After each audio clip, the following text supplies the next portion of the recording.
വചനമൊഴി May 22. വചനഭാഗം ഹെബ്രായർ 3:7-13, യോഹന്നാന്റെ സുവിശേഷം 5:24-29. വിശുദ്ധ യോഹന്നാൻ അറിയിച്ച നമ്മുടെ കർത്താവ് ഈശോ മിശിഹായുടെ പരിശുദ്ധ സുവിശേഷം. സത്യം സത്യമായി ഞാൻ നിങ്ങളോട് പറയുന്നു, എൻ്റെ വചനം കേൾക്കുകയും എന്നെ അയച്ചവനെ വിശ്വസിക്കുകയും ചെയ്യുന്നവന് നിത്യജീവനുണ്ട്. അവൻ ശിക്ഷാവിധിക്ക് വിധേയനാവുന്നില്ല, പ്രത്യുത അവൻ മരണത്തിൽ നിന്ന് ജീവനിലേക്ക് കടന്നിരിക്കുന്നു. സത്യം സത്യമായി ഞാൻ നിങ്ങളോട് പറയുന്നു, മരിച്ചവർ ദൈവപുത്രന്റെ സ്വരം ശ്രവിക്കുന്ന സമയം വരുന്നു, അല്ല വന്നുകഴിഞ്ഞു. ആ സ്വരം ശ്രവിക്കുന്നവർ ജീവിക്കും. എന്തെന്നാൽ പിതാവിന് തന്നിൽ തന്നെ ജീവനുള്ളതുപോലെ പുത്രനും തന്നിൽ തന്നെ ജീവനുണ്ടാകാൻ അവിടുന്ന് വരം നൽകിയിരിക്കുന്നു.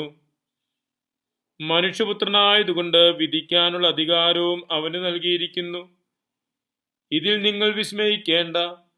എന്തെന്നാൽ കല്ലറയിലുള്ളവരെല്ലാം അവന്റെ സ്വരം ശ്രവിക്കുന്ന സമയം വരുന്നു.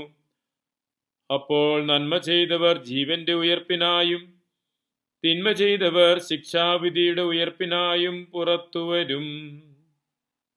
ഈശോയിൽ സ്നേഹമുള്ളവരെ, സുവിശേഷത്തിൽ നിന്ന് നാം ശ്രവിച്ചത് ഈശോയുടെ വചനം കേൾക്കുകയും അവനെ അയച്ചവനെ വിശ്വസിക്കുകയും ചെയ്യുന്നവന് നിത്യജീവനുണ്ട്. അവൻ മരണത്തിൽ നിന്ന് ജീവനിലേക്ക് പ്രവേശിക്കുന്നുവെന്നാണ്. ബൈബിളിൽ മരണത്തെക്കുറിച്ച് 2 ദർശനങ്ങളുണ്ട്. ഒന്ന്, ശരീരത്തിൻ്റെ മരണം. അത് ആത്മാവും ശരീരവും തമ്മിൽ വേർപിരിയുന്ന സമയമാണ്. സഭാപ്രസംഗകന്റെ പുസ്തകം 12-ാം അധ്യായം 7-ാം വചനം പറയുന്നത്, മനുഷ്യൻ ആത്മാവും ധൂളിയുമുള്ളവനാണ്. ധൂളി അതിൻ്റെ ഉറവിടമായ ഭൂമിയിലേക്ക് പോകുന്നു, ആത്മാവ് അതിൻ്റെ ദാതാവായ ദൈവത്തിങ്കിലേക്ക് പോകുന്നു. ആത്മാവും ശരീരവും തമ്മിലുള്ള ഈ വേർപിരിയലിനെയാണ് മരണമെന്ന് മനസ്സിലാക്കുന്നത്. അപ്രകാരം മരണത്തിൽ നിന്ന് ആത്മാവ് ജീവനിലേക്ക്, നിത്യജീവനിലേക്ക് പ്രവേശിക്കുന്നു.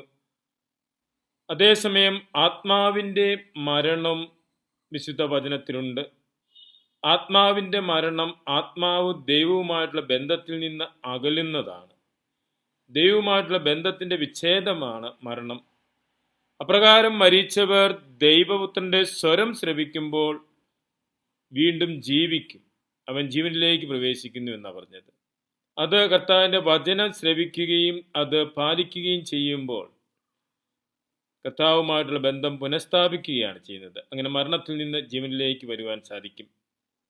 അപ്രകാരം ആത്മാവിൻ്റെ മരണം സംഭവിച്ചവർ ജീവനിലേക്ക് പ്രവേശിക്കുവാൻ കർത്താവിൻ്റെ വചനം ശ്രവിക്കണമെന്നാണ് ഇന്ന് സുവിശേഷം നമ്മെ ഓർമ്മിപ്പിക്കുന്നത്.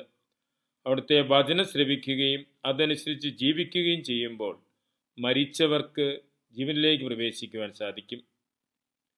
ദൈവവചനം ശ്രവിച്ച് അത് പാലിച്ച് ജീവിച്ച് ആത്മവിശുദ്ധീകരണം നേടുവാൻ വഴിയും സത്യവും ജീവനുമായ മിശിഹായുടെ പാതയിലൂടെ വ്യാപരിച്ച് നിത്യജീവനിലേക്ക് പ്രവേശിക്കുവാൻ കൃപ പ്രാർത്ഥിക്കാം.